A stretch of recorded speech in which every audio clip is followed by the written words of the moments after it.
வெயிலுடைய தாக்கம் பொறுத்த வரைக்கும் தீவிரமாக இருக்கக்கூடிய இந்த சூழ்நிலையில கனமழையினுடைய தீவிரம் வருமா அப்படிங்கிறது தான் பலருடைய கேள்விகளாக இருக்கு. கண்டிப்பா நம்ம பார்க்கலாம். எந்தெந்த நாட்கள்ல மழையினுடைய தீவிரம் மிக அதிகமாக இருக்கும், எப்பொழுதெல்லாம் நமக்கு மழை வாய்ப்புகள் குறைவாக இருக்கு அப்படிங்கிற முழு தகவலையும் இப்ப நம்ம சொல்றோம். மறக்காம நீங்க லைக் பண்ணுங்க, சப்ஸ்கிரைப் பண்ணி தொடர்ந்து சப்போர்ட் பண்ணுங்க. துல்லியமான வானிலை அறிக்கையும் பெற்றுக்கொள்ளுங்க. இனி அடுத்தடுத்து வரக்கூடிய நேரங்கள் மற்றும் நாட்களிலும் பெரும்பாலான பகுதிகளில் மழை வாய்ப்புகள் கண்டிப்பா அதிகரிக்கும். ஏற்கனவே கடந்த சில நாட்களாக நம்ம தேதிகள் குறிப்பிட்டிருந்தோம், எந்த தேதியிலிருந்து நமக்கு மழை வாய்ப்புகள் அதிகரிக்கும் அப்படின்னு சொல்லிட்டு.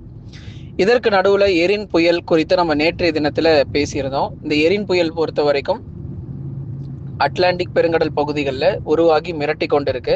அங்க இருக்கக்கூடிய பகுதிகளை ரொம்ப ஒரு தீவிரமான ஒரு புயலாக இது பார்க்கப்படுகிறது, அதிதீவிர புயலாக இது பார்க்கப்படுகிறது. ஏன்னா இது உலகத்திலேயே இது முதல் முறையாக 24 மணி நேரத்துக்குள்ளேயே 100ல இருந்து 150 கிலோமீட்டர்ல இருந்து அந்த வேகத்திலிருந்து 200-250 கிலோமீட்டர் வேகம் வரைக்கும் உருமாறி இருக்கிறதுனால இது மிக முக்கிய ஒரு புயலாக பார்க்கப்படுது. இந்த எரின் புயல் பத்தின தகவல் நம்ம நேற்றைய தினங்கள்ல சொல்லியிருந்தோம். பார்க்காதவங்க மறக்காம அந்த புயல் பத்தின தகவலை பார்த்து தெரிந்து கொள்ளுங்க. எதுக்காக இது போன்ற புயல் தகவல்கள்லாம் நம்ம சொல்றோம் அப்படின்னா, அடுத்த மாதம், அதாவது அக்டோபர், நவம்பர் மற்றும் டிசம்பர் மாதங்கள்ல நம்ம நிறைய புயல்களை எதிர்கொள்ள போகிறோம். இது போன்ற ஒரு புயல் வந்துச்சு அப்படின்னா அது மிகப்பெரிய ஒரு ஆபத்தாக முடியும். அதனாலதான் இப்படிப்பட்ட எந்த புயல்கள் எங்கு உருவானாலும் அது குறித்ததான தகவல் நம்ம தொடர்ந்து பார்த்துட்டு இருக்கிறோம். தமிழ்நாடு பொறுத்த வரைக்கும் மழை வாய்ப்புகள் மட்டும் எதிர்பார்க்கலாம். எந்தெந்த தேதிகள் அப்படிங்கிறத கண்டிப்பா சொல்றோம். அதனால எல்லாருமே சப்ஸ்கிரைப் பண்ணி வச்சுக்கோங்க. ஏன்னா நீங்க சப்ஸ்கிரைப் பண்ணிட்டீங்கன்னா எப்பொழுது புயல் உருவானாலும், எங்கெல்லாம் நமக்கு மழை வர வாய்ப்பு இருந்தாலும் கண்டிப்பா உங்களுக்கு நம்ம அறிவிக்கிறோம். அடுத்தபடியாக வட தமிழக கடலோர மாவட்டங்கள்ல மழையினுடைய தீவிரம் மிக அதிகமாக காணப்படும். கடலோர மாவட்டங்களிலும் அதே மாதிரி உள் மாவட்டங்களிலும் வரும் நாட்கள்ல படிப்படியாக மழையினுடைய தீவிரம் அதிகரிப்பதற்கான வாய்ப்பு இருக்கு. தேதி குறிச்சுக்கோங்க. நாளை மற்றும் நாளை மறுநாள் பகுதியாக மிதமான மழை வரைக்கும் எதிர்பார்க்கலாம். இன்றைக்கு லேசான மழையும் நாளை மறுநாள்ல பகுதியாக மிதமான மழையும் பதிவாகிட்டு, அதுக்கப்புறம் படிப்படியாக ஆகஸ்ட் 26ஆம் தேதியிலிருந்து கடலோர மாவட்டங்களிலும் உள் மாவட்டங்களிலும் கனமழை பொறுத்த வரைக்கும் தீவிரமாக நமக்கு பதிவாகும். அதனால ஆகஸ்ட் 26, 27 மற்றும் 28ஆம் தேதிகளிலிருந்து படிப்படியாக கனமழையினுடைய தீவிரம் பொறுத்தவரை அதிகரிப்பதற்கான வாய்ப்பு இருக்கு.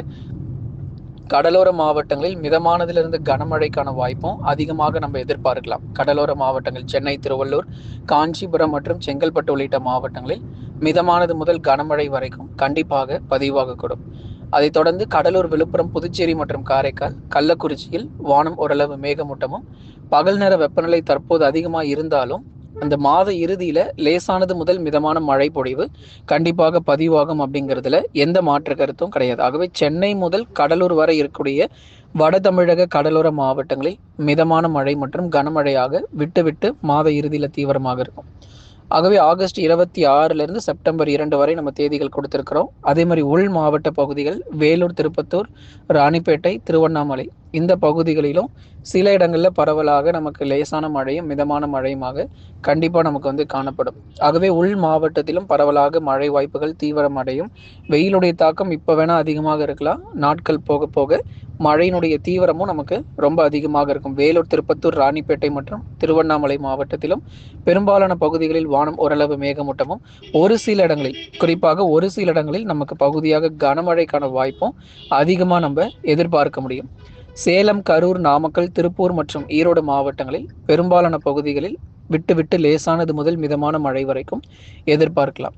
ஆகவே ஈரோடு, திருப்பூர் உள்ளிட்ட வட தமிழக உள் மாவட்ட பகுதிகள், அதே மாதிரி கிருஷ்ணகிரி மற்றும் தருமபுரி உள்ளிட்ட உள் மாவட்ட பகுதிகளிலும் லேசானது முதல் மிதமான மழையானது தொடர்ந்து பதிவாக போகுது.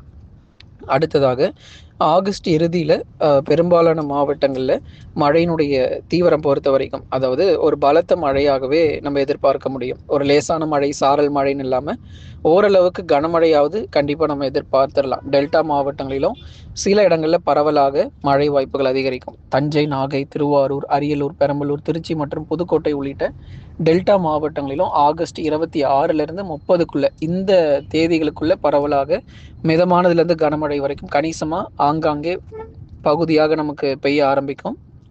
அதே மாதிரி கர்நாடகாவில் பெய்து வரக்கூடிய தொடர் கனமழை காரணமாக மேட்டூருக்கு நமக்கு நீர் வரத்து பொறுத்த வரைக்கும் அதிகரித்து கொண்டே இருக்கிறது. இனி வரப்போகிற நாட்களிலும் மேட்டூருக்கு நமக்கு நீர் வரத்து அப்படிங்கிறது கர்நாடகாவிலிருந்து அதிகமாக வருவதற்கான வாய்ப்பு அதிகரிச்சிருக்கு. ஏன்னா 1 லட்சம் கனஅடிக்கு மேல நீர் திறப்பு அப்படிங்கிறதெல்லாம் கடந்த நாட்கள் நம்ம பார்த்தோம். இன்னும் நமக்கு கர்நாடகாவில் மழையினுடைய தீவிரம் இன்னும் குறையலை. இனி வரும் நாட்களிலும் கர்நாடக கடலோர பகுதிகளில் பெய்து வரக்கூடிய தொடர் மிக கனமழை காரணமாக டெல்டாவிற்கு வரக்கூடிய அந்த நீரின் அளவு, மேட்டூருக்கு வரக்கூடிய அந்த நீரின் அளவும் அதிகரித்து காவிரி கரையோர மக்களுக்கும் வெள்ள அபாய எச்சரிக்கை அப்படிங்கிறது கொடுப்பாங்க.